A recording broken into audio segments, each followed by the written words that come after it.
हर हर महादेव, जय मां शक्ति की आप सभी को मेरे चैनल रुद्र शक्ति पर आप सभी का हार्दिक स्वागत है। आज हम बात करेंगे कि नंदी ने रावण को क्या श्राप दिया जो उनकी मृत्यु के कारण भी बना और रावण ने रचा शिव तांडव स्तोत्र। आइए जानते हैं। जब रावण महादेव के लिए भवन निर्माण करते हैं परंतु दक्षिणा में उसे ही मांग बैठते हैं तो वह इस बात का बहुत पश्चाताप करते हैं। उसके बाद वह दोबारा से तपस्या शुरू करते हैं अपनी भक्ति और शक्ति बढ़ाने के लिए। काफ़ी वर्षों अपनी तपस्या पूर्ण करके वे अपने सौतेले भाई कुबेर के पास पहुंच जाते हैं। उनसे कहते हैं कि मुझे तुम्हारा पुष्पक विमान चाहिए भ्राता। तब कुबेर उनसे कहते हैं परंतु क्यों? तब रावण उनसे कहते हैं क्योंकि उन्हें महादेव के कैलाश जाना है। तब कुबेर उनसे कहते हैं परंतु मेरा यह पुष्पक विमान कैलाश की पवित्र और तीव्र शक्ति पर उड़ नहीं पाएगा। परंतु रावण उनकी एक नहीं सुनते हैं और विमान लेकर चले जाते हैं। कुबेर सोचते हैं अब मैं दशानन को कैसे समझाऊं कि महादेव की भक्ति और भक्त दोनों में अभिमान का कोई स्थान नहीं है। जैसे ही रावण कैलाश के समीप पहुंचते हैं तो पुष्पक विमान दिक्कतें करने लगता है और वह खराब होकर वहीं रुककर नीचे गिर जाता है और रावण भी वहीं गिर जाते हैं। रावण को गिरा देखकर नंदी उस पर हंसने लगते हैं। नंदी को हंसता देख रावण अत्यंत क्रोधित हो जाते हैं और नंदी से कहते हैं मूर्ख, तुम मेरे ऊपर हंस रहे हो। तुमने अपने आप को देखा है? वानर की भांति दिखते हो।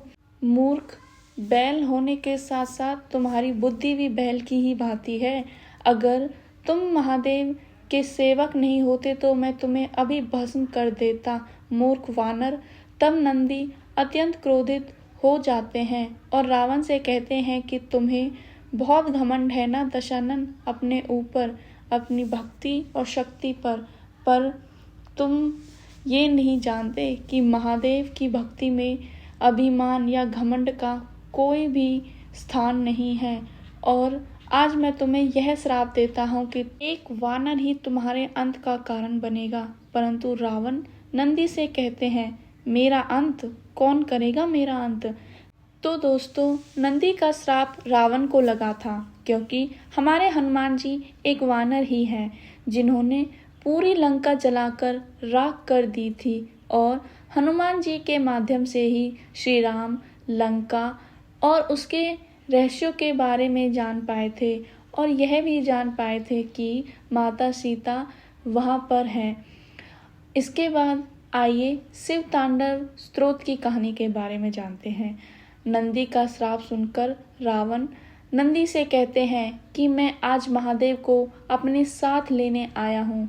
मैंने महादेव की तपस्या कर अपनी इतनी शक्ति अर्जित कर ली है कि आज मैं महादेव के कैलाश सहित उन्हें उठाकर यहाँ से ले जा सकूं, क्योंकि मैं जानता हूँ महादेव को कैलाश से अत्यंत प्रेम है। इसी वजह से मैं उन्हें पिछली बार अपने साथ ले जाने में असमर्थ हो गया था। अब मैं उन्हें उठाकर लंका ले जाऊंगा जिससे उन्हें किसी की याद नहीं आएगी। नंदी रावण से कहते हैं कि तुम ऐसा मत करो दशानन। परंतु दशानन अपनी शक्ति के अभिमान में उनकी नहीं सुनते हैं और कैलाश पर्वत को उठाने लगते हैं। जैसे ही वह थोड़ा सा उठ पाता है महादेव अपना पैर आसन से नीचे रखते हैं, पर्वत नीचे हो जाता है और दशानन यानी रावण के हाथ पर्वत के नीचे दब जाते हैं। वह अत्यंत पीड़ा में चिल्लाते हुए विलाप करते हैं। तभी नंदी से उनका कष्ट सहन नहीं होता है तो वह दशानन से कहते हैं कि इस स्थिति से केवल महादेव ही तुम्हें बचा सकते हैं। दशानन, तुम्हें उन्हें पुकारना चाहिए। तभी दशानन महादेव के लिए कुछ पंक्तियाँ उनकी भक्ति में गाते हैं। तभी दशानन के पर्वत के नीचे से हाथ निकल जाते हैं और वह जख्मी हो जाते हैं। तब महादेव वहाँ प्रकट होते हैं। दशानन के हाथ के जख्म भी ठीक हो जाते हैं। दशानन महादेव से माफ़ी मांगते हैं। तब महादेव दशानन से कहते हैं कि तुम्हारा संगीत अत्यंत मधुरवान है। तुम संगीत में निपुण एवं शक्ति और भक्ति के संगम हो। तुम्हारी इन सब गुणों को देखकर मैं तुम्हें आज एक नया नाम देता हूँ, जो होगा रावण। तब दशानन महादेव से कहते हैं, प्रभु आज से मैं सुनिश्चित करता हूँ कि यह समस्त संसार मुझे दशानन नहीं बल्कि रावण के नाम से जानेगा। और महादेव कहते हैं, आज जो तुमने भक्ति में मेरे लिए ये मधुरवान पंक्तियाँ संगीत रूप में प्रस्तुत की हैं, समस्त संसार इन्हें शिव तांडव स्तोत्र के नाम से जानेगा। धन्यवाद दोस्तों।